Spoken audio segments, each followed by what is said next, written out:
같이 기도합니다.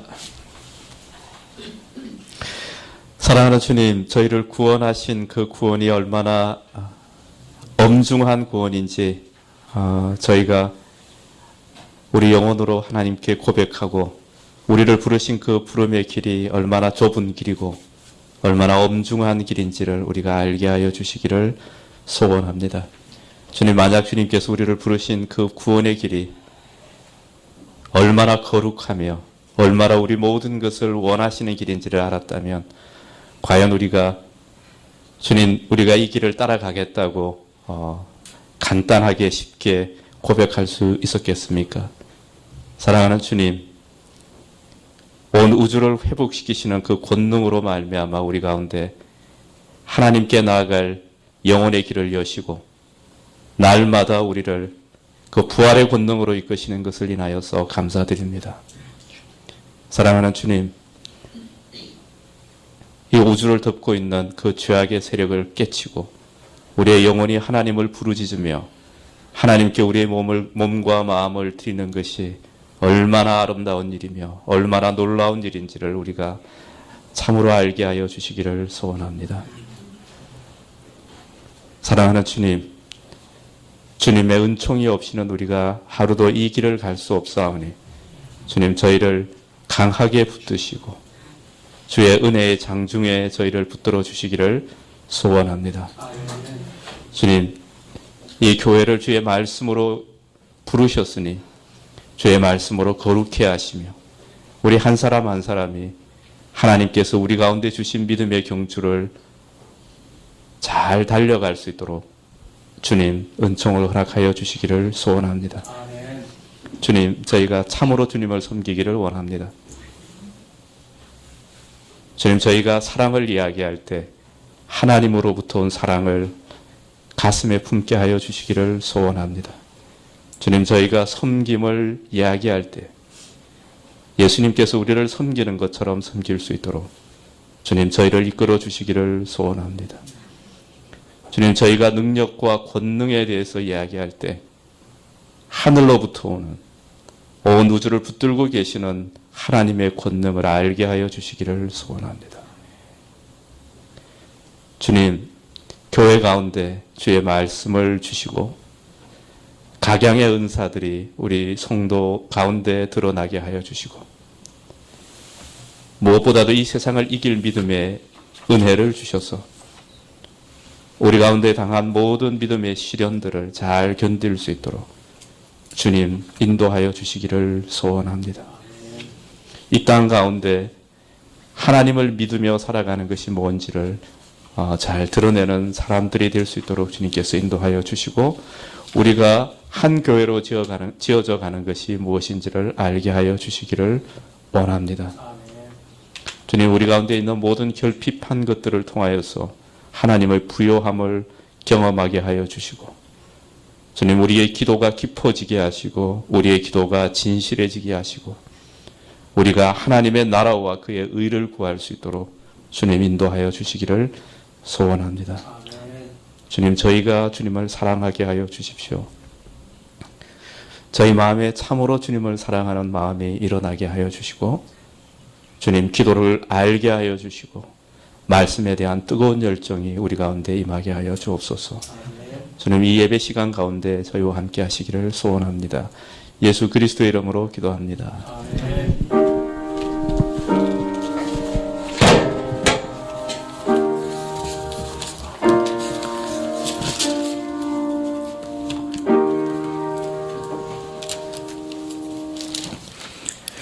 이 시간 함께 나눌 말씀은 갈라디아서 6장 말씀입니다.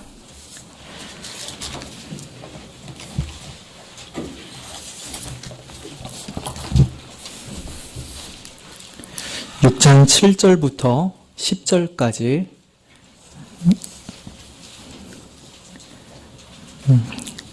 제가 봉독하겠습니다. 6장 7절부터 읽겠습니다. 스스로 속이지 말라. 하나님은 만홀히 여김을 받지 아니하시나니 사람이 무엇으로 심든지 그대로 거두리라. 자기의 육체를 위하여 심는 자는 육체로부터 썩어진 것을 거두고 성령을 위하여 심는 자는 성령으로부터 영생을 거두리라. 우리가 선을 행하되 낙심하지 말지니 피곤하지 아니하면 때가 이름에 거두리라. 그러므로 우리는 기회 있는 대로 모든 이에게 착한 일을 하되 더욱 믿음의 가정들에게 할지니라. 아멘. 세상 사람들에게도 하나님으로부터 비롯된 일반적인 지식들이 있습니다. 그런 것 중에 인과응보, 자업자득, 또 자승자박 이런 말들이 있죠. 즉 누군가가 그 일을 하면은 그것에 합당한 결과를 맞게 된다라는 말입니다. 쉽게 말하면 콩 심은 데 콩 나고 팥 심은 데 팥 난다라고 하는 것이죠.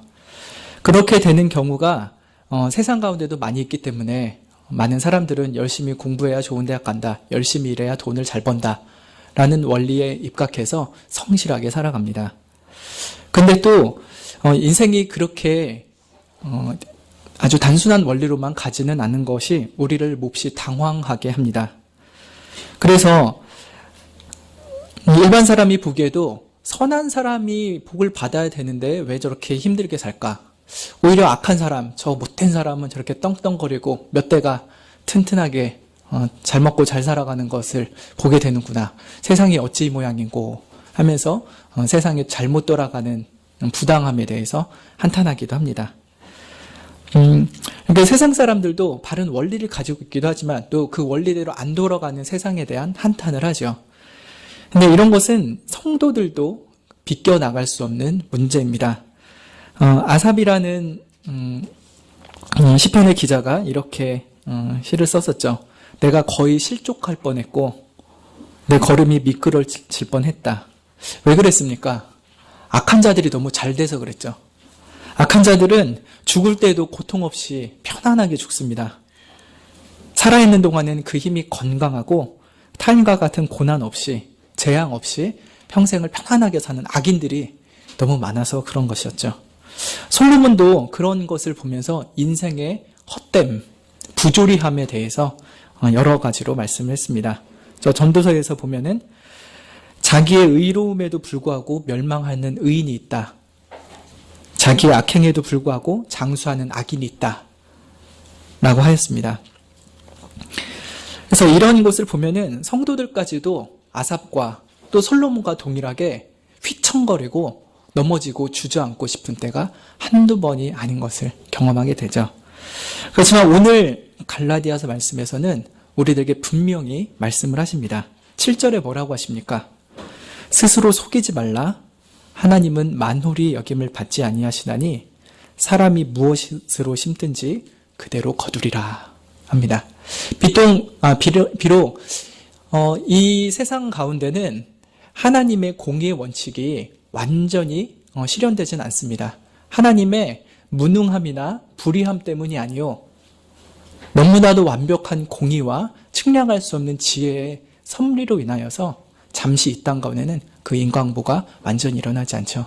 그러나 주께서는 반드시 선을 행하는 자에게는 선으로 갚으시고 악을 행하는 자에게는 악을 갚으시는 그런 일을 반드시 이룰 것입니다. 그것이 이 세상의 마지막 날에 일어나는 일이기 때문에 우리는 그 동안에 몹시 황당하고 당황하게 될 수밖에 없는 일을 경험하게 되는 것입니다. 그래서 우리는 오늘 이 7절의 말씀을 굳게 붙잡아야 됩니다. 하나님은 만홀히 여김을 받지 아니하시나니 사람이 무엇으로 심든지 그대로 거둘 것이다. 전도서의 마지막에선 솔로몬이 이런 고백을 합니다. 좀 전도서 전반부에서는 막 헷갈리는 듯한 말을 했던 솔로몬조차 마지막 부분에서 이렇게 말합니다. 12장 14절에서는 하나님은 모든 행위와 모든 은밀한 일을 선악간에 심판하시리라.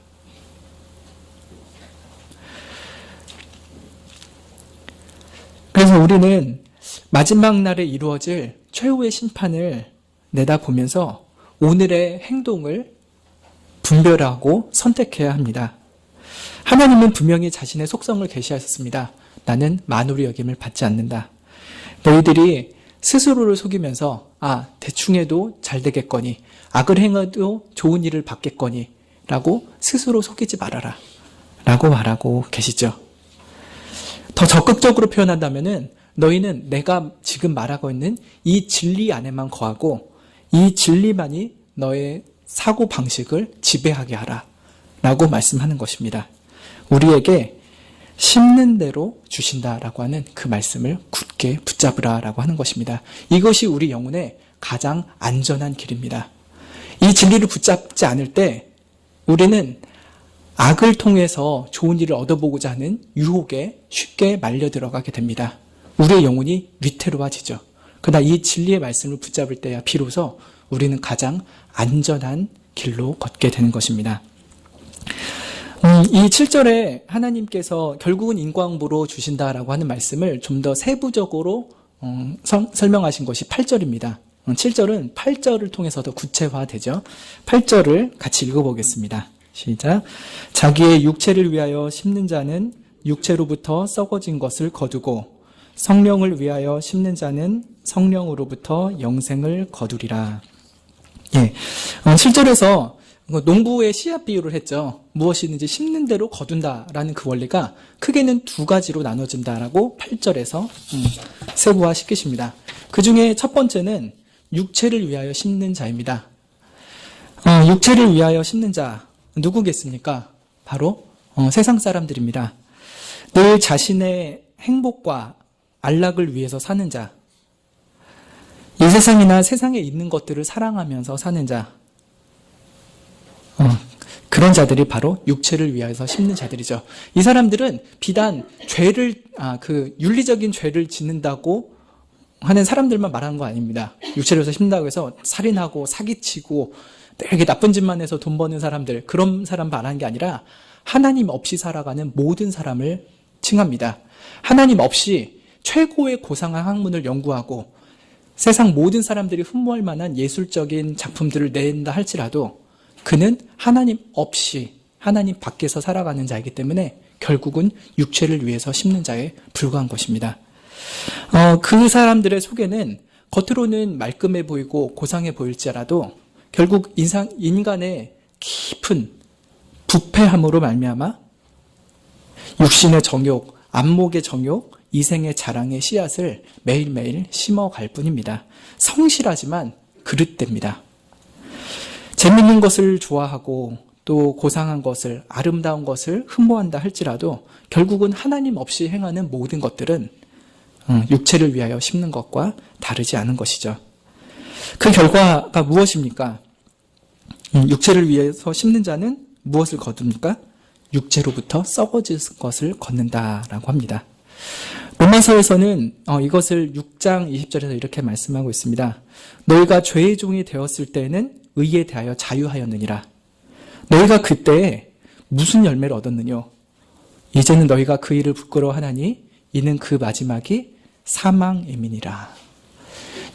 육체를 위하여 심는 자는 결국은 사망을 거둘 수밖에 없는 것입니다. 이미 영적으로 하나님과 단절되어 있기 때문에 영적으로 사망된 자로 살아가죠. 그리고 나중에는 육적으로도 죽임을 당합니다. 그리고 최후의 심판 이후에는 영원한 사망에 처하게 됩니다. 영적 사망, 육적 사망, 영원한 사망에 처할 수밖에 없는 것이 육체를 위해서 심는 자의 결국인 것입니다. 근데 이렇게 육체를 위해서 심는 것이 세상 사람들에게만 있다면은 굉장히 문제는 깔끔해 보입니다. 근데 좀 더 교묘하고 비열해 보이는 것은 교회 안의 성도 가운데도 육체를 위해서 심는 행위가 다반사라고 하는 것입니다. 특별히 이 교회 안에 있는 성도라는 것은 가라지 성도를 말하는 것에 꼭 염두를 해주시면 좋겠습니다. 대표적인 예가 아나니아와 삽비라이죠. 그들은 분명히 교회에서 흠모할 만한 행동을 했습니다. 자신의 재산을 팔아서, 땅을 팔아서 헌금을 했죠. 그러나 그 마음속에 하나님의 영광을 위하고 또 교회의 유익을 위해서 하고자 하는 마음은 전혀 없었습니다. 오직 자기 집안의 명예를 위하여서 그런 것을 했던 것이죠. 그래서 겉으로는 헌금이라는 너무나도 귀하고 하나님이 기뻐 받으실 만한 것을 했음에도 불구하고 그의 속에는 육체를 위해서 심는 죄악밖에 없었습니다. 결국은 베드로가 그에게 뭐라고 합니까? 너는 성령을 속이는 자이다.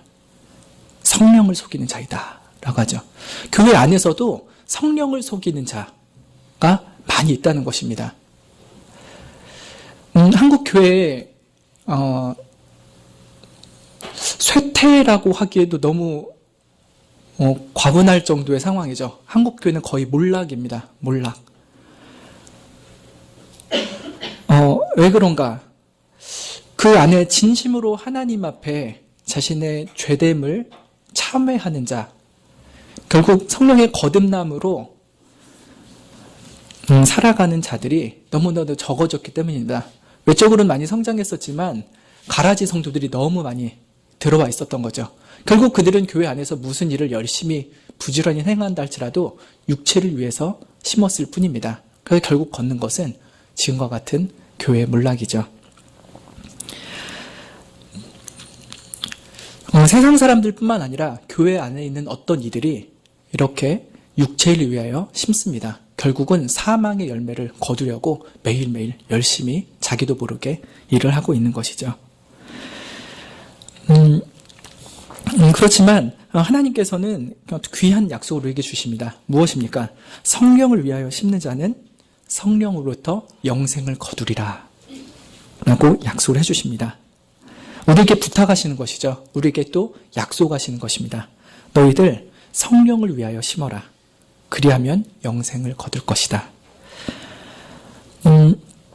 성령을 위하여 심는 자는 어떤 자입니까?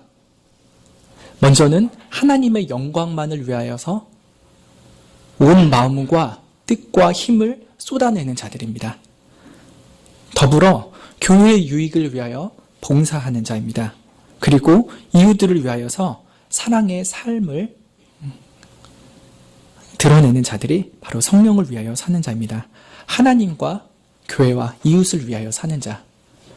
겉으로만 그런 것이 아니라 아나니와 사피라처럼 겉으로만 그런 자가 아니라 진정으로 성령을 위하여서 심는 자는 바로 이러한 삶을 사는 것이죠. 지난 주일에 오후 예배 마치고서 이혜선 집사님 병원에 입원해 계신 거 신방을 갔었죠. 굉장히 많은 분들이 오셨습니다. 목사님랑 같이 예배드리고 기도하고 또 위로하고. 근데 마지막에 이제 빠이빠이 하고 나오는데 그 몇몇 여성도님들이 이혜선 집사님 이렇게 부둥켜 안고 말하시는 거예요. 힘내, 꼭 이겨낼 거야. 기도할게. 그래서 하는데 아내신 분이랑 이혜선 집사님이랑 같이 이렇게 막 눈시울 적셔가면서 이렇게 하신 것을 봤어요. 저도 그냥 겉으로 무뚝뚝하게 서 있었지만 속으로 얼마나 이렇게 감동적이고 은혜로웠는지 모르겠습니다. 하나님의 영광을 위하여 그 주의 이름으로 불리움을 받는 한 소자를 이렇게 서로 위로하고 돌봐주고 기도로 또 물질로 섬기는 그런 것이 바로 성령을 위하여서 심는 것입니다. 물론 이 땅의 성도들에게 완전한 선행이 있을 수 있겠습니까? 그렇지만 우리의 부족함과 허물을 우리가 주님 앞에 그대로 아뢰면서 주님, 저는 부족할지라도 그래도 이 성도를 사랑하고자 합니다. 이 성도를 붙잡아 주옵소서. 이 성도의 영혼과 육신을 주께 부탁합니다. 그렇게 기도할 때 그것은 바로 성령을 위해서 심는 것입니다. 그때 이혜선 집사님 무엇을 느꼈겠습니까? 이것이 교회의 사랑이구나. 교회를 통해서 보여주시는 하늘 아버지의 사랑이구나. 결국은 하나님의 어루만지심, 하나님의 안아주심이 이혜선 집사님의 영혼 가운데 깊이 느껴졌으리라 의심치 않습니다. 이렇게 성령을 심는 자에게 약속을 해주셨습니다. 이것이 좀 더 구체적으로 나오는 것이 로마서 6장인데요. 우리 좀 찾아보면 좋겠습니다. 로마서 6장 22절입니다.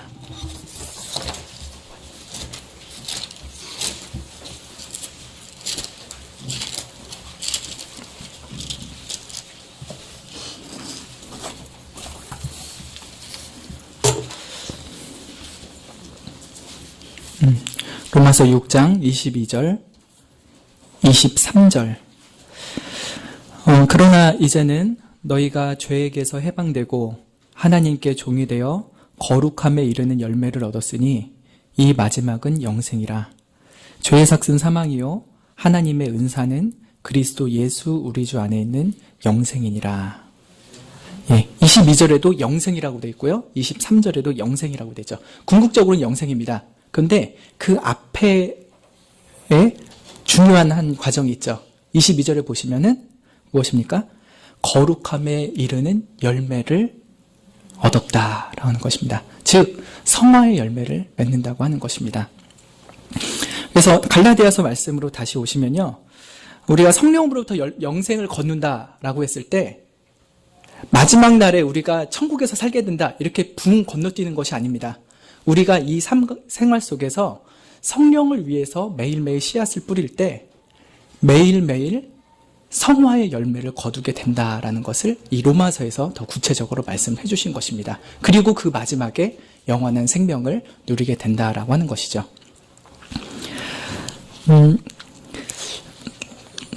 그래서 우리가 이 땅 가운데 살면서 과연 성령을 위해서 심는 때는 성령의 열매, 성화의 열매를 주렁주렁 맺으면서 살아갈 수 있게 되는 것입니다.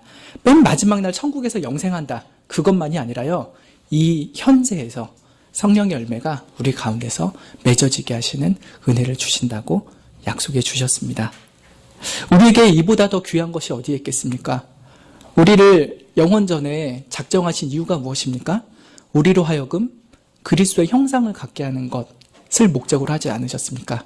그의 아들과 동일한 형상을 갖는 것을 목적으로 하여서 우리 이 땅 가운데 보내셨습니다. 그렇다면 우리가 매일매일 성령을 위하여 심음으로 성령의 열매를 거두게 된다면 우리의 인생의 목적이 궁극적으로는 예정의 목적이 매일매일의 생활 속에서 실현되고 있는 것입니다. 그래서 우리는 성령을 위해서 심는 이 삶이 얼마나 귀한지를 묵상하며 육체를 위해서 심으려고 하는 어떠한 시도들도 다 포기할 수가 있게 되는 것이죠. 9절에서 우리 갈라디아서 말씀을 다시 갑시다.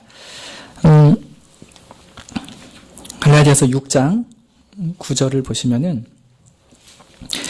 이렇게 성령을 위해 심는 자에게 위로를 한 가지 주시고 약속을 한 가지 주십니다.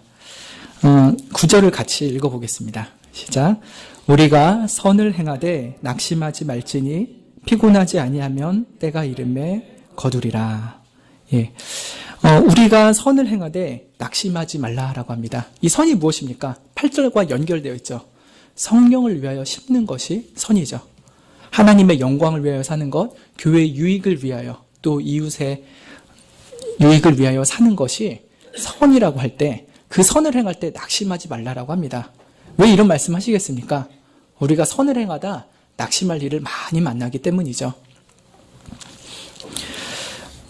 상황이 매우 다양합니다. 한 3가지 정도로 생각을 해봤는데요. 한 가지는 우리가 선을 행할 때 받는 사람 때문에 우리가 시험에 드는 경우입니다. 처음에는 참 그 사람이 너무 불쌍하여서 또 정말 하나님의 사랑에 감동해서 그에게 여러 가지 사랑의 표현을 합니다. 물질로도 또 따뜻한 마음으로도 여러 가지로 돕는데 그 사람이 참 악질일 때가 있어요. 너무 거만하고 악질이고 거지근성이라고 하죠.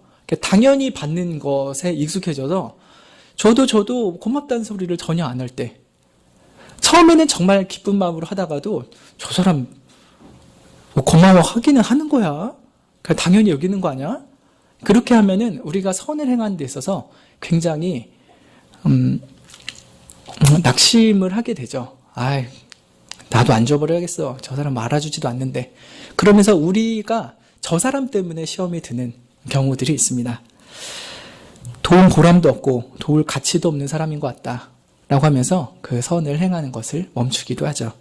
두 번째는 우리 자신의 어려움 때문에 그러기도 합니다. 그 사람은 여전히 고마워하고 좋아하고 감사해 하는데 어쩔 때는 우리가 시간이 너무 손해가 나는 거예요. 때로는 돈도 손해가 되죠. 안 하던 일 더 많이 하려니까 몸도 상합니다. 심지어 가족들이 피해를 보기도 하죠. 여러분 여기 그 영등포 쪽에 노숙자를 돕는 기관들이 몇 개가 있습니다. 그 중에 하나가 있는데 거기 목사님이 대학 교수였어요. 근데 노숙자 사역을 해야겠다라고 생각을 하고서 자신의 있는 집안에 있는 재산까지도 다 처분을 해가지고 노숙자를 먹이는 일에 돈을 썼습니다. 그래서 어떻게 됐을까요? 그 아내와 자식이 집을 나가버렸어요. 그러니까 목사님 입장에서는 주를 위해서 또 이웃을 위해서 정말 최고의 선을 베푸는데 자기 가족이 힘들어지니까 목사님도 너무 힘들어지는 거죠.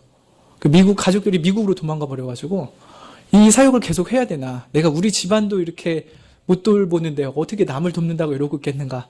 라고 생각하면 굉장히 심각한 회의와 갈등에 빠졌었다고 하더라고요.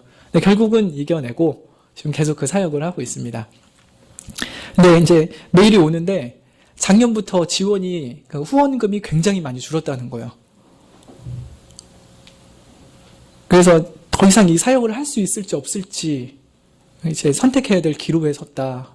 좀 이렇게 도와주시면 좋겠다라면서 이렇게 편지를 보냅니다. 그런 것을 볼 때 사람들은 몰라도 자기 자신이 선을 행하다가 낙심에 빠질 일을 만나게 되는 것이죠. 시간도 건강도 재산도 심지어 가족들에게도 피해가 있을 때 낙심하기 쉽습니다. 또 이런 건 왜 이번에는 받는 사람도 괜찮고 나도 괜찮은데 동역자들 때문에 힘들 때가 있습니다. 특히 교회에서 그런 일이 종종 일어나죠. 동역자들, 함께 일하는 성도들과의 불편한 마음이 생기면은 낙심하게 됩니다. 무슨 일이 있을 때 함께 와서 도와주지 않고 혼자 많은 일을 막 해야 될 때는 힘이 너무 힘이 들죠. 나도 바쁘고 힘든데 나는 뭐 할 일 없고 힘이 남아 돌아서 여기 와서 있나. 다들 조금씩 와서 도우면은 참 좋을 텐데 라고 하는 마음이 듭니다. 피해의식이 생기는 겁니다. 낙심하게 되죠. 왜 나만 이러고 있어야 되냐? 교회가 성도가 한 명이냐? 나만 있냐? 그러면서 다른 분들도 와서 하면 좋겠다라는 생각이 들죠. 이런 것이 깊은 상처, 또 배신감, 원망감으로 변하기도 합니다. 그래서 그런 성도는 혼자 열심히 일을 할수록 시험에 더 깊이 빠져듭니다. 무의식 중에 화가 치밀어 오르기도 하고 또 다른 성도를 볼 때 미움이 싹 트기도 하는 거예요. 또 한편으로는 성도들 간에 그 일을 하다가 마음이 안 맞아서 낙심될 때가 있죠. 같이 열심히 합니다. 같이 정말 맞는 열심과 관심을 가지고 하는데 뜻이 안 맞아서 틀어지면은 그것 때문에 낙심하게 되기도 합니다. 이런 많은 것들이 우리의 일상의 다반사로 일어나기 때문에 오늘 9절에서 하나님께서 위로를 해주시는 겁니다. 선을 행하다가 낙심하지 말아라. 선을 행하되 낙심하지 말아라. 더 적극적으로 말하면요. 끝까지 힘을 내라 라고 하는 것입니다. 왜냐하면 주님께서 이 약속을 하시기 때문입니다. 때가 이름에 거두리라. 때가 이르면 거둔다. 지금 당장은 그 씨앗의 열매가 드러나지 않는 것 같아도 봄에 씨앗 뿌리고서 당장 과일이 나오지 않는다고 투덜거리는 것이 합당하지 않듯이 우리가 선을 행할 때 그 열매가 바로 나타나지 않을지라도 기다리라 라고 합니다. 때가 이르면 거두게 할 것이다. 그때는 내가 정했고 그때 풍성한 열매를 누리게 할 것이다 라고 약속을 주시는 것입니다. 그래서 아까 봤었던 여러 가지 상황들이 있죠. 예를 들면은 선행을 너무 당연한 줄 알고 받았던 그 사람, 나중에 하나님께서 그 사람의 마음을 아주 신비하게 변화시켜 주셔서 저 사람이 나를 이렇게 섬기는 것은 정말 하나님의 사랑 때문에 그렇구나. 나도 그 사랑을 이제 깨달았으니 받지만 말고 나도 그분에게 좀 감사함을 표현하고 또 다른 자들에게 이 사랑을 표현하기를 원한다 하는 마음으로 변화될 수도 있습니다. 그럴 때는 정말 한 영혼을 얻게 되는 귀한 전도의 열매가 맺혀지는 것이죠. 또한 자신의 삶 가운데 여러 어려움이 있을 때가 있죠. 그럴 때에도 주님께서는 우리의 여러 물질적인 결핍과 건강이 어려워진 것들, 가족들이 마음이 상했던 것까지도 결국은 다 회복시켜 주신 일들을 많이 보게 됩니다. 그리고 설령 선을 행하다가 우리 자신의 삶이 그렇게 획기적으로 변화되지 않는다 할지라도요, 정말 근본적인 은혜는 무엇입니까? 바로 우리의 영혼이 성화되는 것입니다. 아까 말씀드린 것처럼 우리의 신앙이라는 것은 무엇인가를 배울 때뿐만 아니라 무엇인가를 행할 때 균형 있게 자라가게 됩니다. 내가 선을 행하자라고 하는 것을, 깨달은 것을 끝까지 여러 어려움을 극복하면서 해나갈 때 주님께서는 우리의 영혼이 더욱더 균형 잡히게 성장하는 것들을 주십니다. 진리의 말씀뿐만 아니라 진리의 행함이 있을 때 우리의 영혼이 성장하는 것을 보면서 우리는 시간이 많이 쪼들리고 또 건강이 어려워지고 심지어 가족들도 힘들어한다 할지라도 그럴 때 정말 귀한 열매를 점점 맺어가게 되죠. 물론 선행을 할 때 가족들에게 잘 동의를 받고 그들도 함께 기뻐할 수 있는 방식으로 하는 지혜가 분명히 필요합니다. 막무가내로 나는 이게 옳다고 기도했어. 당신은 아무 말 하지 마쇼.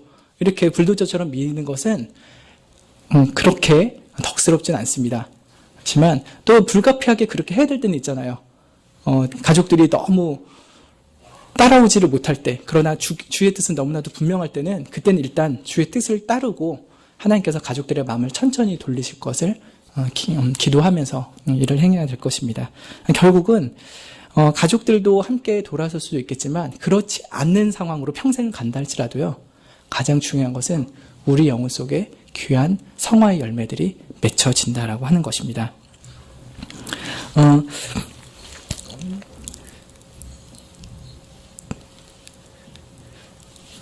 그리고 여러 교회 동역자들과의 관계에 있어서도 때로는 혼자 묵묵히 감당해야 될 시기가 있습니다. 그러나 또 때로는 그 섬김의 기쁨을 함께 나누고 그 기쁨 가운데로 다른 이들을 부지런히 초대하면서 함께 성화의 기쁨을 누리게 되어야 될 필요도 있는 것이죠. 작년 김장 때 참 즐거웠습니다. 처음에는 몇 분이나 오실까 싶었습니다. 그래도 재작년과는 달리 그 작년에는 그 김치 박스를 미리 다 올려놔가지고 좀 덜 힘들게 시작을 했었는데 그래도 막 그 야채 다듬고 썰고 그러는 게 보통 일이 아니지 않습니까? 몇 분이나 오실까 싶었는데 점점 이렇게 많은 분들이 오셔서 참 즐겁게 웃으면서 깔깔거리면서 했습니다. 또 맛있는 점심까지 덤으로 먹으면서 참 이렇게 함께 동역하는 것이 큰 기쁨이구나라는 것을 깨닫게 되었었죠. 우리가 함께 선을 행할 때 다른 동역자들과도 끝까지 손을 붙잡고 가는 것이 중요합니다. 이런저런 이유로 마음이 갈라져서 처음에는 손을 잡았다가 그 손을 놓고 그냥 혼자 달리자라고 하고 싶은 때도 있겠으나 그런 때조차 끝까지 다른 이의 손을 붙잡고 가는 더 성숙한 인격이 우리들에게 맺혀지기를 소원합니다. 근데 10절에서는 우리가 이러한 선을 행해야 될 대상이 구체적으로 누구냐라고 하는 것을 말씀하고 있습니다. 아까 성령을 위하여 심는다는 것에 있어서 첫 번째로 하나님의 영광을 위하여 산다. 두 번째로 교회의 유익을 위하여 산다. 또 세 번째로는 이웃에게 사랑을 표현한다라는 것을 말씀드렸는데요. 특별히 이 10절에서는 이 두 번째와 세 번째에 대한 것을 말씀하고 있는 것입니다. 10절 같이 읽어보겠습니다. 시작. 그러므로 우리는 기회 있는 대로 모든 이에게 착한 일을 하되 더욱 믿음의 가정들에게 할지니라. 기회 있는 대로 모든 이에게 착한 일을 하라라고 합니다. 구체적으로 모든 이가 누구겠습니까, 여러분? 말 그대로 모든 이입니다. 이 세상에 있는 모든 이죠. 지구 반대편에 사는 이까지도 여기서 제외할 수 없는 것입니다. 그러나 하나님께서 그렇게 너무 하나님과 같이 무한한 자가 아니기 때문에 적어도 우리 주변에 있는 자들에게 한정돼서라도 이것을 행하기를 원하시죠. 우리 도움이 필요한 모든 이들이 이것에 있습니다. 가족들이, 또 친척들, 또 교회의 성도들, 친구, 옆집 사람, 성도, 성도들의 또 친척들도 있죠. 심지어 원수들까지도 이 가운데 포함이 될 것입니다. 좀 더 구체적으로 어려운 모습을 보자면은 영적으로 방황한 이들이 많이 있습니다. 여러분 친지 중에도 주님을 알지 못하여서 또 아니면은 교회를 오랫동안 떠나 있어서 방황한 이들이 많이 있지 않습니까? 그런 분들뿐만 아니라 또 정서적으로 우울하신 분들, 또 사회적으로 고립되어 있는 노인들, 소년, 소녀, 가장들, 가출 청소년들, 장애인들, 또 이주 노동자들 등이 많이 있습니다. 그런 분들 한 분 한 분들이 우리의 도움을 필요로 하는 분들입니다. 그리고 하나님은 분명히 명하셨습니다. 기회 있는 대로 모든 이에게 선한 일을 하라.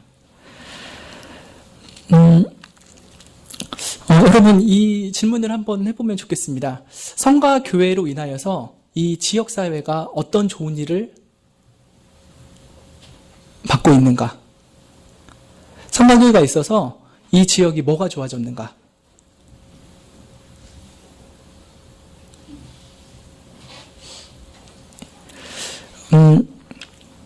하나님께서는 분명히 교회에게 명하신 것입니다. 할 수 있으면 기회 있는 대로 모든 이에게 착한 일을 해라. 그래서 한 교회가 어떤 지역에 심겨졌을 때는 그 교회에서 그리스도의 향기가 풍겨나가야 되고요. 그리스도의 복음의 소식들이 전해져야 됩니다. 그 복음이 영적인 복음뿐만 아니라 그들의 사회적인 복지, 또 그들의 정서적인 안정을 위해서도 퍼져나가야 되는 것이죠. 굉장히 심각한 질문입니다. 성가교회가 이 지역에 있으므로 지역사회에 무엇이 좋아졌느냐? 주께서 명하신 귀한 교회의 목적됨이 어떻게 성취되고 있는가가 우리에게 매우 중요한 질문이 되어야 됩니다. 우리가 어떻게 하나님께 구원을 받느냐, 무엇이 참된 교리이냐, 어떻게 사는 것이 바른 믿음이냐라고 하는 것을 주 앞에 배우기도 하지만요. 또 그것을 배운 것을 가지고 지역사회, 또 여러분 주변에 있는 분들에게 그것을 드러내는 것, 삶으로 향기로 드러내는 것이 우리에게 매우 중요한 도전이라고 하는 것입니다. 그래서 보면은 기회 있는 대로라고 말씀합니다. 기회 있는 대로. 근데 여러분 어떻습니까? 교회에서 이웃들을 돌볼 기회가 있습니까? 한번 생각을 해보실까요? 우리 교회가 이웃들을 돌볼 수 있는 기회는 어떤 것이 있을까? 예. 신수동 교동협의회라는 곳이 있습니다. 저희 교회는 현석동이잖아요. 근데 행정구역상으로는 신수동 구역에 편성되어 있어서 신수동 주민센터에서 관리를 하고 있습니다. 네, 신수동에서 교회 여러 개와 그 신수동이 연합을 해가지고 지역사회의 어려운 이들을 돕는 일을 하자라는 취지로 모인 곳입니다. 신수동 교동협의회. 네, 거기서 어떤 목사님이 말씀을 하시는데 그 교회에는 어떤 구역이 한 독거 노인이랑 연계가 돼서 그 노인분들을 꾸준히 돕는다는 거예요. 구역원들이 여러 명 있겠죠. 한 5가정만 돼도 세 식구만이라고만 쳐도 15명, 많게는 20명까지 되지 않습니까? 이 15명, 20여 명 정도 되는 이들이 그 세대는 다 어우러져 있겠죠. 어린이부터 노인들까지. 한 독거 노인을 부지런히 도우면서 시와 때마다 찾아뵙고 필요를 채워준다고 하는 것이죠. 이런 것이 하나의 좋은 힌트가 되지 않을까 싶습니다. 중요한 것은요, 기회를 가만히 기다리고 있는 것이 아니라요, 기회를 찾아내야 된다고 하는 것이에요. 여기서 분명히 말씀은 기회 있는 대로라고 말씀을 했죠. 물론 하나님께서 그냥 필요를 확 보여주시고 이거 해라라고 넌지시 보여주시는 때도 있습니다. 그렇지만 잘 보이지 않는 때도 있습니다. 그럴 때는 가만히 기다리지 않고 기회를 찾아내야 되는 것이죠. 어떻게 우리가 이 지역 사회를 섬길 것인가, 지역에 있는 영혼들을 섬길 것인가 하는 중요한 질문을 우리는 답해 나가야 될 것입니다. 물론 이 지역 사회뿐만 아니라 우리 성도님들은 여러 이제 흩어져 계시기 때문에 그 흩어진 곳에서도 이 일은 동일하게 이루어져야 될 것입니다. 여러분이 사는 그 동네에서 여러분이 있음으로 인해서 무슨 좋은 일이 일어나고 있는가, 무슨 선한 일이 일어나고 있는가, 내가 아파트 사람들에게는, 내 이웃 사람들에게는, 내 주변에 있는 가게 사람들, 상점 사람들에게는 어떠한 좋은 향기가 풍겨나가고 있는가에 대한 매우 실천적인 질문들을 해야 되는 것입니다. 신앙은 암과 삶이 균형을 이루어야 됩니다. 암만이 아니라요, 삶이 있어야 되는 것이죠. 또한 교리와 윤리가 연합해야 됩니다. 그리고 배움과 행함이 최상의 조화를 이루어야 되는 것입니다. 그래서 우리가 정말 하나님 앞에 받았던 이 귀한 구원의 교리가, 또 이 은혜가 주위 사람들에는 어떤 식으로 드러낼 것인가에 대한 매우 실천적인 질문들이 우리들에게 주어져 있는 것입니다. 물론 이미 교회에서 이런 일들을 많이 감당하고 있습니다. 그러나 이것에 더하여서 우리가 무엇을 할 수 있을 것인가? 기회를 가만히 기다리지만 않고 기회를 찾아내는 것까지 우리가 적극적으로 해야 될 것입니다. 이 사랑의 씨앗, 선행의 씨앗을 뿌려야 될 대상은 이렇게 말씀드린 것처럼 모든 이들입니다. 그러나 더 우선순위를 하나님께서 못 박아 두신 것이 있습니다. 무엇입니까? 보면은 더욱 믿음의 가정들에게 할지니라 라고 했습니다. 왜 믿음의 가정부터 먼저 하라고 하십니까? 우리에게 주어진 시간과 자원은 한정되어 있습니다. 그것에는 분명히 우선순위를 따라야 될 터인데, 생각해 봅시다. 우리 교회 가운데 몹시 결핍되어 있는 자가 있는데 우리가 이들을 하나님이 주신 형제요 자매라고 말로 하지만 이들의 필요를 돌보지 않고 밖에 있는 사람들부터 돌보자라고 하면은 이 사랑의 공동체에 온 이들이 많은 실망과 씁쓸한 마음을 얻을 수밖에 없을 것입니다. 과연 이곳이 사랑이 있는 곳이냐? 물론 믿음이 성숙한 이들은 그런 꼭 교회에서 무슨 혜택을 받으면 좋겠다 이런 생각은 덜하게 되지만, 아무래도 처음 오시는 분들은 교회에서 많은 위로와 사랑과 관심을 받고 싶은 것이 사실이죠. 그래서 그러한 믿음의 가정들에게 먼저 사랑을 베풀어야 됩니다. 주님께서도 제자들에게 말씀하셨죠. 내 계명은 곧 내가 너희를 사랑한 것 같이 너희도 사랑하라 하는 것이죠. 너희도 서로 사랑하라. 우리가 서로 사랑해야 됩니다. 그래서 우리는 교회 안에서 사랑의 법을 배워야 됩니다. 사랑의 실천을 배워야 됩니다. 참 교회에서 이렇게 서로 사랑하는 것을 보니까 너무 은혜롭다. 내가 주위 사람들한테, 친척들한테도 이런 사랑을 베풀어야겠다 하는 것이 가게 되죠. 그래서 사랑을 처음 배우는 학교는 바로 교회입니다. 교회여야 합니다. 교회여야 참 하나님의 사랑이 있는 곳이 아닙니까? 그리고 참된 성도들의 사랑이 있어야 되는 곳이 아닙니까? 이곳에서 사랑을 배우지 않으면 다른 곳에서 사랑을 배우기는 더욱 힘들 수밖에 없는 것입니다. 우리가 여기서 서로를 사랑하고 사랑을 실천하는 것을 통해서 다른 모든 이들에게까지도 어떻게 사랑할 것인가를 드러낼 수 있을 것이라 생각이 듭니다. 초대교회 때 그러한 일들이 굉장히 잘 일어났습니다. 예수님과 사도의 가르침을 따라서 서로 물건을 통용하고 재산과 소유를 팔아서 각 사람의 필요를 나눠주는 일들이 있었습니다. 이것이 안 믿는 사람들에게도 흘러나가긴 했지만 먼저 교회 안에 있는 과부들, 또 물질이 없이 필요한 자들에게 먼저 주어졌음이 분명합니다. 그래서 그러한 초대교회인들의 사랑의 모습을 보고 주변 사람들이 그 초대교회 사람들을 몹시 존경하게 되는 것이죠. 이기적이었던 로마 사회에 매우 충격적인 모습이었을 것입니다. 어떻게 저들은 자기의 재산을 팔아서까지 저렇게 서로를 섬길 수 있을까? 저 사람들은 도대체 누구인가? 라고 하면서 하나님께로 나오게 되는 일이 흥황하였었죠. 우리는 기회 있는 대로 교회 안에 있는 성도들을 섬겨야 될 것입니다. 여러분 또 생각해 봅시다. 이번에는 아까는 교회 밖에 있는 이들을 섬길 수 있는 기회가 무엇일까 생각해 봤었는데요. 이번엔 교회 안에 있는 이들을 섬길 수 있는 기회가 무엇이 있을까? 당장 여러분 개인적으로 하실 수 있는 일들을 생각해 보실까요? 그 성도는 이런 필요가 있었지. 네, 이거는 꼭 도와줘야겠다. 그것을 위해 기도해줘야겠다. 라고는 것들이 있을 것입니다. 이미 주어져 있는 기회가 있습니다. 그것은 식사, 봉사, 설거지, 청소, 또 여러 부서 활동들이 있습니다. 대부분의 분들이 맡은 책임들을 잘 감당해 주지만요, 가끔씩은 깜짝 놀랄 때가 있습니다. 그냥 교회가 좀 지저분한 채 이렇게 쑥 다 나가신 때도 있어가지고 이번에 청소가 누구셨을까 그런 생각이 들기도 하거든요. 일부러 제가 주보를 꼭 찾아보지는 않습니다. 안 봅니다. 보진 않지만, 물론 여러 가지 사정이 있을 거예요. 뭐, 이렇게 저희 교회 분들 무책임하셔서 그럴 분이 전혀 없으리라 생각하고요. 무슨 사정이 있으셔서, 그런데 교묘하게 몇 가정이 동시에 그 사정이 생겨서, 그땐 성수가 없이 이렇게 가게 되는 일도 있으리라 생각이 드는데, 그렇습니다. 이미 교회에서 우리에게 믿는 이들을 서로 섬길 수 있는 기회를 준 것들이 있습니다. 그것들에 최선을 다하면 좋겠습니다. 지극히 작은 것에 충성하면 좋겠습니다. 또 하나의 기회가 있죠.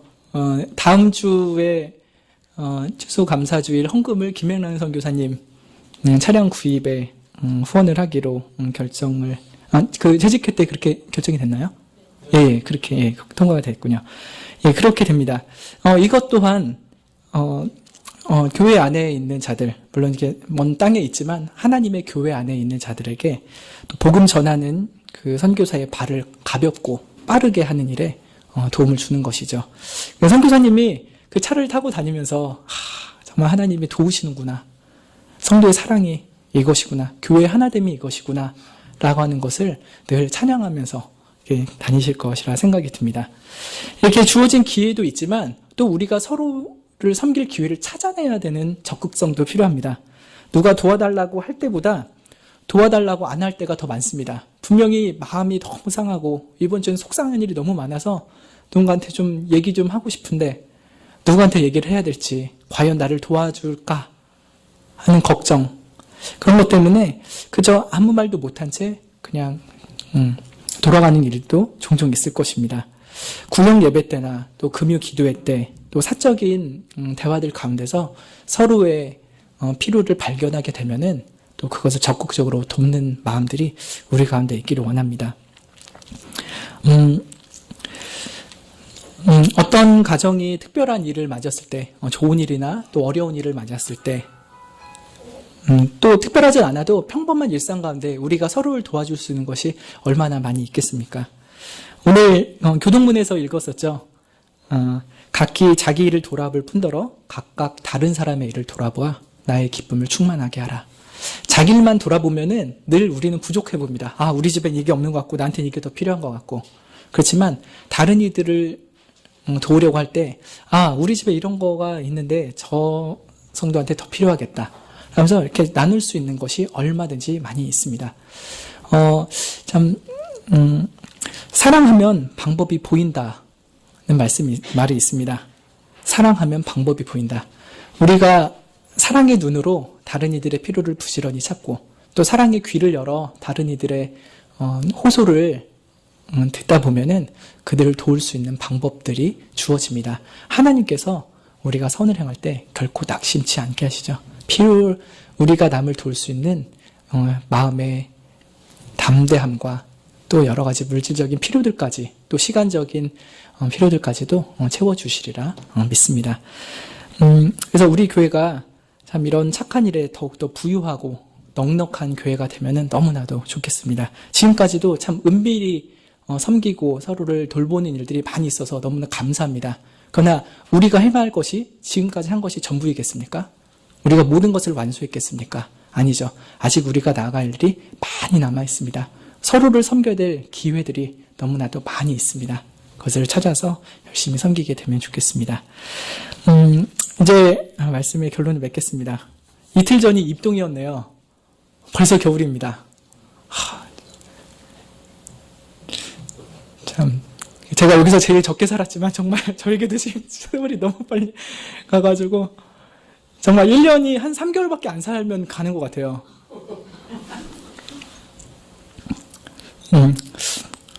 이제 겨울입니다. 올해를 되돌아보고요. 또 새해를 준비해야 될 때가 됐습니다. 물론 이제 12월이 돼야 이제 그런 일을 더 부지런히 행하게 되겠지만 미리 기도로 준비하면 좋겠습니다. 특히 내년에는 우리가 더욱더 성령을 위하여 심는 일들, 선을 행하는 일에 더욱더 부지런한 열심을 내면 좋겠습니다. 낙심하지 맙시다. 많은 힘듦이 우리를 넘어지게 해왔죠. 그러나 주의 약속이 있습니다. 때가 이르면 다 거두게 해줄게. 다 너의 품에 가득 안겨줄게. 염려하지 말고 낙심하지 말고 최선을 다하자. 주님이 이렇게 약속해 주십니다. 우리 이 성령으로 심는 자로서 매일매일 우리 가운데 성화의 열매가 맺어지고 또 주로부터 멀리 떠났던 이들이 사랑의 향기를 맡고 교회로 돌아와 구원을 받으며 또한 우리 성도들 한 사람 한 사람들도 또 서로 동역자로서 아름답게 세워져가는 놀라운 은혜가 넘치기를 기도합니다. 기도하고 마치겠습니다. 주님, 늘 기회를 잡아서 악만 행하던 우리들을 극적으로 변화시키셔서 이제는 선을 행하는 의의 종으로 변화시켜 주신 줄 믿나이다. 그 은혜를 매일매일 되새기며 성령으로 심기를 오늘도 애써 부지런히 선의 씨앗을 땅에 심게 하여 주시고 주께서 결코 우리를 속이지 아니하실 것이니 결국은 성령으로부터 영생을 주시리라는 그 약속을 의지하여 매일매일 선을 행할 수 있게 하여 주시옵소서. 개인적으로 또한 교회적으로 우리 주변에 있는 이들에게 또 지역사회에게 하나님의 그 복음의 사랑을 드러내는 일에 부지런하게 하시고 지혜롭게 하시기를 간구합니다. 이제 새로운 해가 될 때 우리가 이 말씀을 마음속에 깊이 새기며 기회 있는 대로 또 기회를 찾아서 선을 행하는 저희들이 되게 하옵소서. 예수님의 이름으로 기도드리옵나이다. 아멘. 예, 찬송가 346장 찬양 드리겠습니다.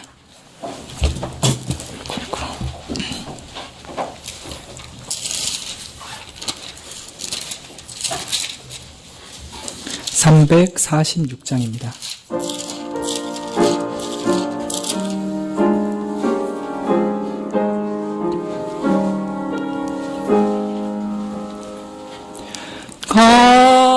값비싼 향유를 주께 드린 막달라 마리아 본받아서 향기로운 산재물 주님께 바치리. 사랑의 주 내 주님께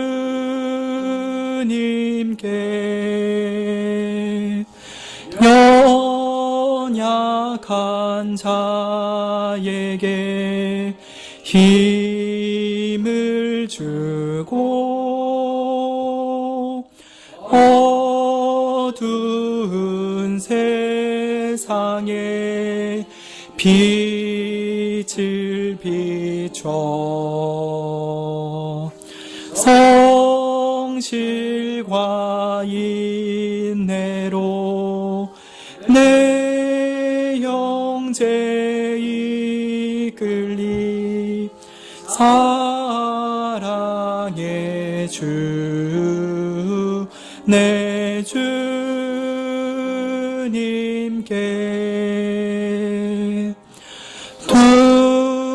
두려운 마음에 소망 주고 슬픔에 쌓인 자 위로하며 길 잃은 자들을 친절히 이끌리. 사랑의 주 내 주님께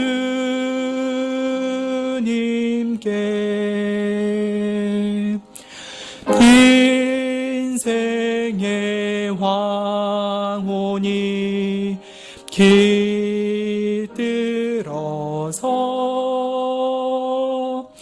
이 땅의 수고가 끝 할 때에 주님을 섬기다 평안히 가리라. 사랑의 주 내 주님께